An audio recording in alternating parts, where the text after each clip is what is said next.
La revue de presse d'Europe 1, Olivier Delagarde. On commence par un reportage assez dérangeant. Coucou Maléa, bonjour ma beauté, tu es très jolie.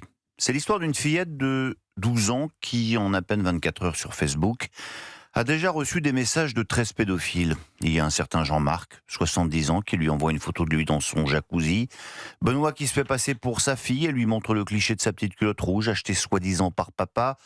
Et pour des raisons de décence élémentaire, à une heure de grande écoute, j'arrêterai là le récit de tout ce que ces détraqués sont capables de raconter pour tenter d'harponner les adolescentes. Les ogres sont partout dans le téléphone des enfants, résume tristement Elsa Marie. Parce que vous l'aurez compris, Léa n'existe pas. Celle qui fait semblant de répondre derrière l'écran n'est pas une petite blonde qui adore les crêpes au chocolat, mais un père de famille de 45 ans. Il s'appelle Julien.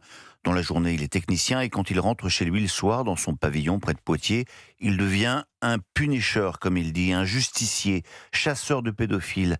C'est l'un des 30 bénévoles des Enfants d'Argus, une association qui a déjà envoyé en prison plus de 300 prédateurs sexuels. Durant 2 jours, il a accepté que la journaliste du Parisien l'accompagne dans sa traque numérique.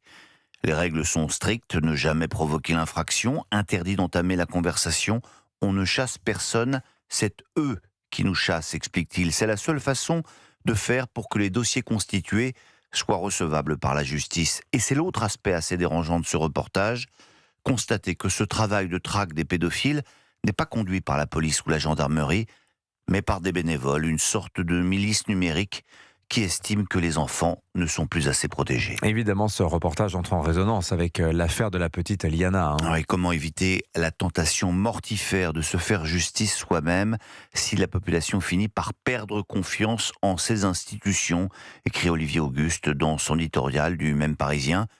Police, gendarmerie, magistrature, à force d'affaires mêlant déni et désorganisation dans des institutions où certains excellent à se planquer derrière les procédures et la paperasse pour diluer leur propre négligence, voire leur faute. C'est dans ce contexte que Gérald Darmanin tente de sauver sa peau de ministre. Parce que ces excuses ne font pas redescendre la pression, raconte Tristan Quinault-Maupoil du Figaro.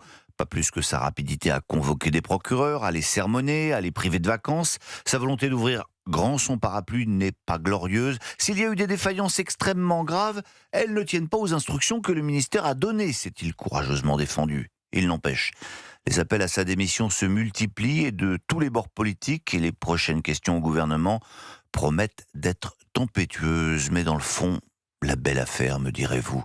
La belle affaire que l'avenir politique de Darmanin. Le vrai sujet, c'est que les Français n'ont plus confiance en leur justice, que nos institutions vacillent. Dans le même Figaro, lisez la tribune de Jean-Éric Schottel, qui rapproche l'affaire Liana des émeutes urbaines qui ont suivi la dernière victoire du PSG. C'est la faute des circonstances, la faute du manque de moyens, c'est la procédure, il n'y a pas de risque zéro, c'est pour protéger l'état de droit. Face à un peuple qui demande des comptes, les responsables publics aggravent leur cas avec ces excuses piteuses, explique-t-il en substance.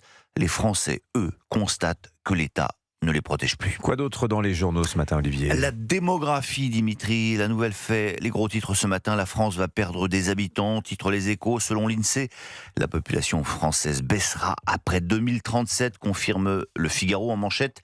L'équation fatale du déclin démographique. C'est aussi le titre de l'édito de Nicolas Bétou à la une de l'Opinion. Une baisse de la démographie qui va se traduire par un cauchemar pour notre système de retraite. Et l'on songe à cette phrase fameuse et terrible de Philippe de Villiers. L'histoire, c'est la démographie, c'est elle qui l'enfante et elle est sans pitié quand elle redistribue les cartes et parfois tire un trait sur les peuples qui n'ont plus la force de se perpétuer.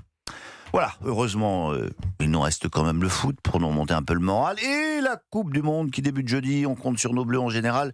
Et sur Michael Olysée pour nous changer les idées. Olysée, parce qu'une étoile est née hier, la nouvelle pépite de l'équipe de France, a marqué 3 fois en match amical contre d'affables Irlandais. Osez comme Olysée, titre l'équipe, qui a désormais les yeux de Chimène pour notre nouvel attaquant. Bon, mais Mbappé, dans tout ça, me direz-vous ? Eh ben, pas terrible.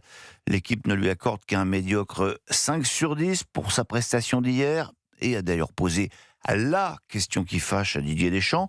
Doit-on s'inquiéter pour Mbappé qui n'a pas marqué sur les 2 derniers matchs ? Je vous laisse en juger, répond notre Dédé national. Il n'a pas eu l'efficacité, mais il m'a dit qu'il a gardé ça pour les États-Unis. Ça me va. Bon, acceptons-en l'augure et espérons que le duo Olysée-Mbappé ne se transforme pas en guerre des étoiles. Ah, mais moi, si l'Empire tricolore contre-attaque pendant la Coupe du Monde, ça me va très bien. Hein. La saine émulation, la saine concurrence à la pointe de l'équipe de France. Merci beaucoup, Olivier Delagarde, pour votre vue de La presse. concurrence n'est pas toujours saine, voilà. Oh, bah, écoutez, c'est mieux que le socialisme, non?